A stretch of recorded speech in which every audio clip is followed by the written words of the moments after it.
Hi, my lovely friends, it's Marta here. This is gonna be a quick video, but I wanted to give you a little introduction. How many times it happened to you as well that you end up having single piece of the paper and you actually love both sides. You wanna use this side and that side, but it's impossible because you only left with one single piece.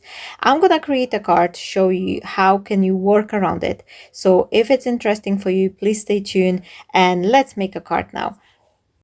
So hello back again, and let's make that card using the single piece of the paper. I do have this frame here which I am using for decorative purposes, but don't worry my friends, you can make that card without die cutting machine. As a matter of fact, I'm not gonna be using any other die. This is just a decorative doily, and if you go to like a pound shop or like a craft stores, they do have those like a paper doilies, and this is something you can also use as a backing piece to have some extra lacy effect for your focal point if you would like. I'm starting to create my own card base, and this one was 4¼ it's actually a little bit unusual size, but the size was dictated by this piece of the scrap paper, like leftover scrap piece of the paper. And this was my struggle for a very long time. At the beginning of my crafting journey, I didn't have many supplies, so every single bit was very precious. And I think this one thing has never changed because I'm still keeping every single scrap of the paper, thinking like, oh, I'm gonna use it, I don't want to throw it away. But I came across those situations when I have lovely design paper and I'm not sure which one side to use, but I don't have enough, so I could use one piece for this side and the other one for another one. So here's what I'm gonna do. If you have dies like rectangular dies, you can use them to cut the frame, but I'm gonna be doing it with the craft knife. I should use that green self-healing mat here, but I couldn't find it, so I'm using this shim one which I have from Gemini, which I don't use it anyway, so I could use that for this purpose. And now I'm using the craft knife. For the width of this frame, I actually have the scrap piece of the chipboard. This is left over for from packaging. I had those chipboard sentiments from Craft O'Clock, and that was the leftover piece. So I thought, those thin strips of the cardboard, they will be great to lift up this frame. So what I'm doing here, I am placing my ruler and I'm just kind of trying to, have the same size as those cardboard pieces. If you don't have anything like that, you can grab a piece of the cardboard and then just cut it into thinner strips, and that will be great. Or you could use the double-sided foam tape to give it a little bit dimension as well, and that will be working fine too. Now, I am not going all the way down here because I don't want to create cuts in a corner, so I'm trying to go as close as possible, and then I am snipping off the rest with the help of a scissors. And look on that, I've got the frame which I can use one design piece, and then I have another one. And normally most of the time I would use the darker brown color frame and then inside a portion as a picture, but this time I'm gonna do it in reverse. I think it's important in crafting to keep experimenting, to changing things a little bit, so you're not gonna get bored. Plus, you can always, after switching things a little bit, you can see if this card recipe is working, or you need a further improvement. So I have this frame and I use it as a guide. I've checked on a ruler what size of the rectangle I'm gonna need, and here's what I'm gonna do. I am gonna place it somewhere in the center, like on the top part center, because this is where I want to use my piece, like this doily, this rectangular doily. This is where I'm gonna be adhering it. So once I'm gonna adhere additional shape on top of it, This gives me the room for cutting something underneath so no one will see it. And that way you can save up yourself a lot of the paper. This is something I'm doing quite often when I have those mat and layers, and especially when I do like large cards, which are 8 by 8 inch size or 20 by 20 centimeters. There's no point for sticking the whole 20 by 20 centimeter page behind another layer of the paper. If you will chop it even roughly with the scissors, you can get quite a decent amount of the paper, which then you can use for another purposes. Even if it's not like another piece of the background paper for a smaller card, you can use that paper for cutting leaves or punch some flowers or things like that. The design papers are great for doing your foliage, especially if you've got like a slightly greenery or blue color shade or any other. Actually, try to cut some leaves with the design paper and you will have this nice interesting texture to it. Now I'm trying to go with the same thing here. Actually, I'm going with the craft knife and then as close as possible to the corners, and I'm just chopping the rest with my scissors. And look on that, I am placing the doily and no one is seeing the hole underneath. Once I will adhere it, it won't be visible. So here it's the time for me to create my frame, and I want to keep the frame raised and then the aperture, like the open section inside, will be lower down. Normally we stack things like up, so the next smaller layer, it's usually up on the top.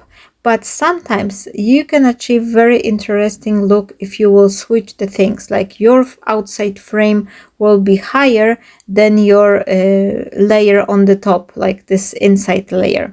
But you can only do so if you cut your outer frame separately. So that's the thing. Now, I am using the glue. This is just a bookbinding glue or regular PVA glue. You can use the double-sided tape here as well, but liquid adhesive, it will give you a little bit more room. Besides, this is the cardboard pieces we are sticking in, so just in case anyone would be worried, it's not gonna wrap like with the moisture of the glue. It's not gonna get crinkle because you're having the sturdy cardboard behind it, so it's gonna stay nice and straight. Plus, having that extra cardboard behind, and I think it's gonna be work even better than a double-sided foam tape. You will have this nice sturdy frame, and it's so much easier to adhere it in case you would use the foam tape. The foam tape will be wiggling, so it will be harder to just put it like nice and straight. But with the cardboard you get a stiff frame, so it's very easy to adhere it. Now I am starting my card from adhering this layer of the paper which will go inside, and I'm adding the liquid glue on all the sides and then around this aperture as well, so the paper it's not gonna be lifting up. And then I am kind of eyeballing, trying to put it as close as even as possible. This will help me to, and I will use it as a guide to put this frame on top of it. Well, it's gonna be around it, but kind of like like you would put it on top. So I'm adding the liquid glue to my frame, and then I'm just trying to position it right like around the cut pieces. And because we use the cardboard, you not necessarily have to, you can keep it the same level, but having this little frame raised a bit from the other layer, it gives so much dimension to the card, and this is such an interesting look. So here I'm gonna be adhering my doily, but as I've mentioned, this is the optional thing. If you don't have die cutting machine, you can buy those like a paper doilies or use something else, a layer, just a regular, or rectangular shape cut it from the plain cardstock, that will be great. You not necessarily need to have the lacy effect, but we're just needing something really to kind of help separate the layers. A little bit of white or this off-white color will be just great. I cut my piece from the watercolor paper, so it has this nice texture and it's kind of like a off-white piece, and by having it, look how much this piece of the flourish composition, this little rectangle, is actually standing out way more. Now I'm having the rest of the chipboard packaging that's just a leftover, and I'm just gonna adhere it. I don't have enough. I think I want to do I put a little bit more here so I could have this nice even, you know, support. So I'm grabbing another piece here from a different packaging. You can see here these are just leftover pieces. Nothing can go to the waste. If you are a crafter, with the time you will see that everything has potential. With the time you will learn yourself that you can basically repurpose everything, whether it's like a cellophane bag from the packaging. It's great for smooshing technique. You can use the postal boxes like leftover cardboard for giving it dimension to your project. There's so many different things you can reuse, repurpose, and this is a money saver as well. So have a always like this you know, second thought, like if you're unpacking your crafting supplies, have a little think like what else you can do, what else that could be, you know, helpful to use these pieces for. Now I'm having some extra ephemera elements, and these are matching to the design paper. I just wanted to have something to dress up the card, but obviously if you don't have anything like that, you can create your own floral elements and leaves. Try those like three-dimensional flowers which I was recently showing you. Let me know down below in a comment who seen that video. Let me know if you like it or if you try it. That will be also a great addition, and you don't need any dies, anything like that to create those. Now I'm gonna put the sentiment, and what I like to do to give this like nice cohesive look to my card, I will give it a little bit of the floral composition to the side of this frame above, just so I could have this nice spread and a couple extra elements here as well. Let me know if you enjoy this type of the video, and have you ever struggled with the same decision making process when you have, like, you know, beautiful design on double-sided paper and you just don't know which side to choose? This is something as well to bring, you know, the beauty of both pages together on the one card, and it's also a safe hack for you know, using less paper but creating the beautiful card. In a second I will show you all the close-up look for this card, but before we're gonna finish, I'm just gonna add a couple of the butterflies. I think this card needed some extra, like, you know, element, like three-dimensional thing, just to help be more like a kind of a finish. So what I didn't want to bring any more like elements. I've just used the punch, and I have this leftover piece from the same watercolor paper, and I've just punched a couple of the larger butterfly. I'm gonna use this leftover ink. I'm not inking those dabbers. This is just a leftover, so it's very nice pale pink color. I'm achieving it, and then I will put a couple of the pearls just to accent the body of the butterfly. This was very quick and easy card.